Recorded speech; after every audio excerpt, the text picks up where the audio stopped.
Right. HCU Hyderabad central university. హైదరాబాద్కి ఇదొక మంచి యూనివర్సిటీగా దేశవ్యాప్తంగా కాదు ప్రపంచవ్యాప్తంగా కూడా మంచి పేరుంది. కానీ ఈరోజు అక్కడ జరుగుతున్నటువంటి యుద్ధ వాతావరణం ఎవ్వరికీ నచ్చట్ల. ఇది కాంగ్రెస్ ప్రభుత్వానికి వ్యతిరేకంగానో, బీఆర్ఎస్ ప్రభుత్వానికి వ్యతిరేకంగానో, లేదంటే ఇతర పార్టీలకు వ్యతిరేకంగానో, బీజేపీకి వ్యతిరేకంగానో, లేదా ఇంకొకరి వ్యతిరేకంగానో మాట్లాడట్లేదు. ఇక్కడ ప్రజల కోసం మాట్లాడాల్సినటువంటి పరిస్థితి. హైదరాబాద్ని చాలామంది రెండు తెలుగు రాష్ట్రాల వాళ్ళే కాదు, దేశం ప్రపంచం అంతా కూడా ఇష్టపడుతుంది అంటే ఇక్కడ ఉన్నటువంటి వాతావరణం, ఇక్కడ ఉండేటువంటి ఎన్విరాన్మెంటు చాలామందికి ఇష్టపడుతుంది. చాలామంది వాళ్ళ ఊళ్ళ కన్నా కూడా హైదరాబాద్ని ఎందుకు ఇష్టపడతారు అంటే ఇక్కడ ఉండేటువంటి వాతావరణం. ఎంత వేడైనా ఉండనివ్వండి, ఇక్కడ హ్యాపీగా సాయంత్రం అయ్యేటప్పటికి చల్లబడుతూ హ్యాపీగా అందరికీ ఎంత కష్టపడినా సాయంత్రం అయ్యేటప్పటికి హ్యాపీగా నిద్రపుచ్చుతుంది ఈ ఎన్విరాన్మెంట్.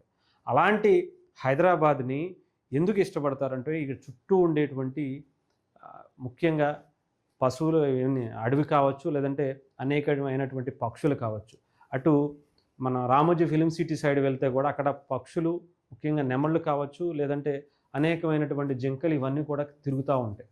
ఇటు సైడు వికారాబాద్ సైడ్ వెళ్ళినా కూడా అనేకమైనటువంటి వన్యప్రాణులకు మనకి ఎదురొస్తూ ఉంటాయి. చాలా హ్యాపీగా అనిపిస్తుంది. కూకట్పల్లి సెంటర్లో ఉండేటువంటి ఆ పక్కన ఉండేటువంటి చెరువు దగ్గర కూడా చాలా నెమళ్ళు అవి కనిపిస్తూ ఉంటాయి. ఇప్పుడు కనిపించట్లేదు, గత 5 ఏళ్ల క్రితం కూడా వరకు కూడా కనిపించాయి. ఇంకా హెచ్సియుకి సంబంధించినటువంటి పరిస్థితికి వస్తే ఆ చుట్టుపక్కలకి వెళితే చాలు, ఎంత మే నెలలో అయినా వెళ్ళనివ్వండి, ఎంత ఎండ అయినా సరే, ఎన్ని డిగ్రీల ఎండ అయినా ఉండవండి, కానీ అక్కడ చాలా అద్భుతమైనటువంటి వాతావరణం అక్కడ ఉండేది. చాలా చల్లగా గాలులు వీచాయి, ఆ చెట్ల కింద హ్యాపీగా నిద్రపోయేటువంటి పరిస్థితి గతంలో ఉండేది. కానీ అలాంటి హెచ్సియుని ఈరోజు హైదరాబాద్ సెంట్రల్ యూనివర్సిటీకి సంబంధించినటువంటి ఆ చెట్లను నరుకుతుంటే చాలా బాధ అనిపించింది. ఎన్నో జింకలు చనిపోయి అలా రోడ్లు, అంటే ఎంత హ్యాపీగా ఫీల్ అవుతాం. జింకలు ఇంకా అలా హైదరాబాద్ సిటీలో ఇలాంటి జింకలు, అలాంటి నెమళ్ళు బ్రతుకుతున్నాయి కదా అని అనుకుంటే వాటిని కూడా బాధ పెట్టి, వాటిని కూడా ఇబ్బంది పెట్టి మీరు చేసేటువంటి కార్యక్రమాలు నిజంగా ఎవరికీ నచ్చట్ల. రేవంత్ రెడ్డి గారికి వ్యతిరేకంగానో, ఇంకొకళ్ళు గారి వ్యతిరేకంగానో చూడట్లా. ఇది హైదరాబాద్కి మంచిది కాదు, ఇది తెలంగాణకు మంచిది కాదు, ఇది ఎన్విరాన్మెంట్కి మంచిది కాదు.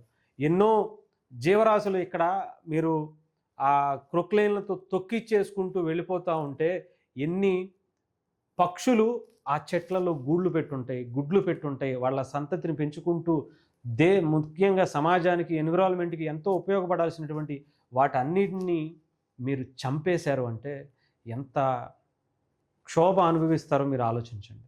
డెఫినెట్గా ఇది మంచి యూనివర్సిటీ, ఎన్ని వేల ఎకరాలు ఉంది, గతంలో కూడా చాలామంది చేసుకుంటూ వచ్చారు, కానీ ఈ రకంగా ఎప్పుడు చేయలే.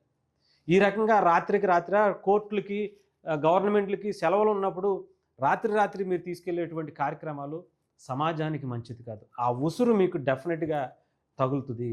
మీరు మంచి చేశారా, చెడు చేశారా, రేవంత్ రెడ్డి గారి సర్కారు ఎవరికి ఏం చేసింది అనేది ఇక్కడ మానేయండి.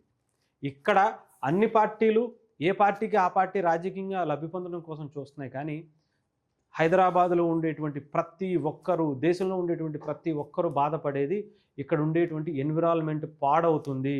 400 ఎకరాలు మీరు తీసుకుని ఏదో డెవలపింగ్ చేసేస్తా అంటే అలాంటి డెవలపింగ్, ఇన్ని జీవులు, ఇన్ని జీవరాశులు అంతరించి చంపేసి వచ్చేటువంటి ఎన్విరాన్మెంట్ ఎవరికి అవసరం లేదు అనేది గ్రహించాలి.